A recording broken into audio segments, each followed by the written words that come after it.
Hi, I want to share a few secrets that I've learned on my homeschooling journey. I'm Nancy Marie Peterson, and I've been homeschooling for 20 years now. I have 6 kids. My youngest is in 9th grade, and he's my last to graduate. So he's my last one that I'm homeschooling. I have 5 that have gone off to college and to do different things in their life and have all launched amazingly well. But I want to share some ideas that I've had and some confessions and some truths about homeschooling that I've learned along the journey. So I want to start with saying, before I jump and share all this, I want to back up and tell you where we are today. So today I have 6 kids. Well, I have 6 kids. So my oldest is a family nurse practitioner. I have a daughter who was an educator. I have a son who's a missionary. I have one who's an accountant. I have one who's starting school this week. She's going off to college with a presidential scholarship. And I have my last baby who is going into 9th grade.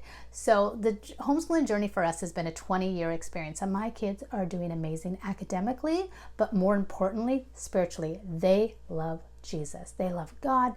They love to serve Him. They are more than I could anticipate. So I want to say all that. So when I share what I'm going to share, the confessions that I'm going to share, I'm hoping that you will be able to know that we were still successful even though we failed in some areas. So the first confession is I want to share is the idea of curriculum. So I'm looking down here right now and I have a box of curriculum.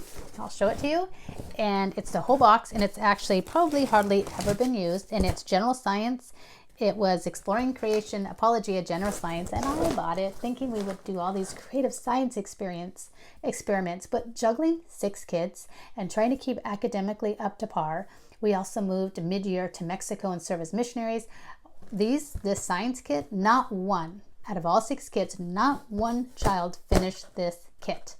That is kind of discouraging because I bought it for $80, but even though I spent money on kits, and I have more than one sitting on the floor I show you, but my kids have still been successful. So even if you bought some fancy curriculum and you didn't use them, don't be discouraged. It'll still be okay.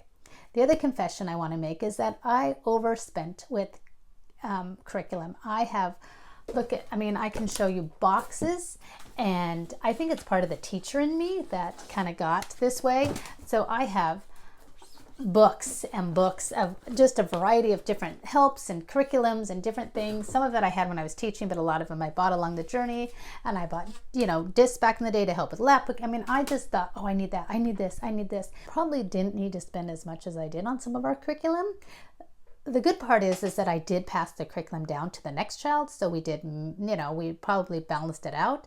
But the truth is you don't have to spend a lot of money on curriculum. You don't have to have the finest of everything for your kids to be successful, for them to love God, for them to make it into college. You don't have to have every little piece of curriculum perfectly laid out. It's okay. It'll still be okay. So that's another confession. Now, another confession that I have is I spent 3 months every time I was pregnant. Now, mind you, I didn't start homeschooling until my 4th baby was born, but I was throwing up for 3 months. I was in bed, totally sick. And my daughter, I remember vividly, my daughter came in and she's like, "Mom, can you give me this lesson?" And I'm like, no, I was gagging, throwing up. So for 3 months, the confession is we didn't do school. And that is horrible. And I did it more than one time because I had 3 kids when I was starting to homeschool, and I actually had 4 pregnancies, but 3 kids. It was horrible, but you know what? We made up for it. So that was the confession for 3 months, we didn't really do much of school, but we made up for it. So we went and we did later in the summer, and we didn't take off the Christmas breaks, and we did other things so we could make sure that we were clear with our schooling. So you don't have to buy all the curriculum. If you miss pockets of education because of certain things, we moved to Mexico and became missionaries. Well, that took out a pocket of our time. When I was throwing up, took out a pocket of our time. When my son had cancer, that took out a pocket of our time. When we lost a baby, I was grieving, that took out a pocket of our time. What you have to know the difference between giving yourself grace because life happens and giving yourself excuses because you're lazy, you're tired, or whatever, you fill in the blank. Maybe those are just my issues. But you have to decide which one, where you are with it. So when I think about when I was throwing up, that wasn't an excuse, that was reality, and that was where we were in life. And you have to know the difference between excuses and reality of life. Now, if it becomes characteristic of your homeschooling, so that was a season, we were in it, we were ugly, and I was sick or whatever it was, but as soon as we got out of that season, I was back diligently homeschooling. And one of the things that we actually did is we finished our curriculum. I can say pretty much every child every year, we finished to the last lesson. Now, even as a teacher, we didn't even finish to the last lessons. As in the school districts, they don't always finish to the last lesson, but that was how I chose to homeschooling. We were done when the book was done. We were done when the curriculum was done. We were done when we did our last lesson. That worked for me. That was where I was comfortable with. And doing that, I can see how it's benefit my kids in multiple levels. Now, there's other mothers that I know, come May, they were exhausted. They were done. They didn't finish the curriculum and they just quit. And I was like, oh, you can't just quit. But for them, it worked. And their kids are brilliant and smart and amazing and done great things. So you just really have to know what God is calling you to do and what works within your parameters and within the settings that God has given you to walk out in your family. Yes, the 2 secrets, the 2 confessions are: careful when you're buying. You don't have to buy every curriculum that's out there and every part of the curriculum and supplemental materials and all this and this. You don't really have to. Just be smart when you're buying stuff. You'll still be okay. The other piece is whether you finish your schooling or whether you don't, your kids can still be successful if you're obedient to the calling God has on your life and to the convictions that God has laid in your heart. And the other part is give yourself grace, but not excuses.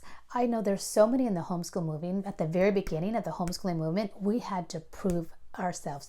We had to prove that our kids were going to be smart, that they were just as academically up to par as the public school kids or the private school kids. We had something to prove.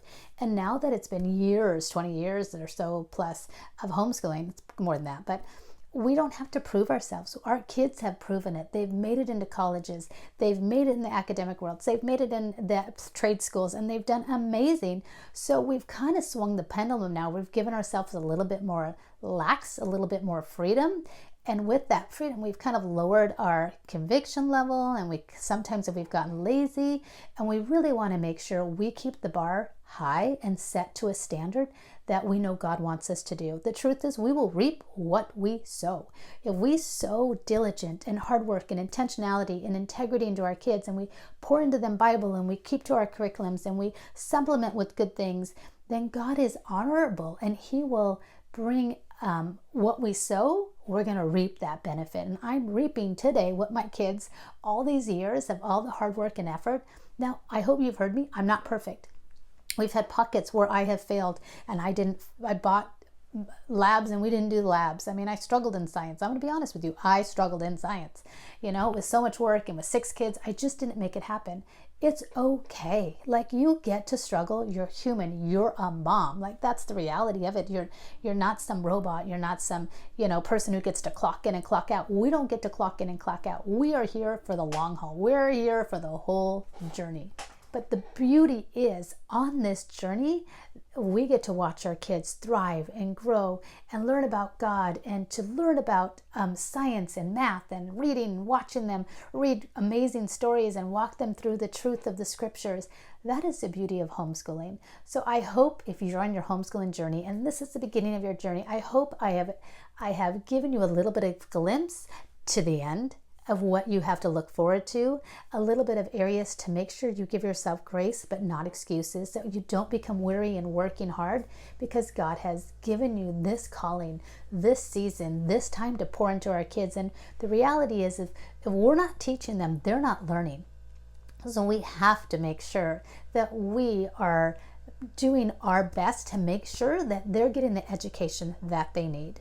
I hope you know your true value as a homeschooling mom and how much it will pay off in the long run. When you look forward 20 years from where you are today, that my prayer is that you'll be standing where I am today and looking back over this journey and excited, and see God has given me more than I could have ever asked for. He has been so faithful, and my kids love God, and they're doing great. And this is better than what I could have anticipated with them, with their lives.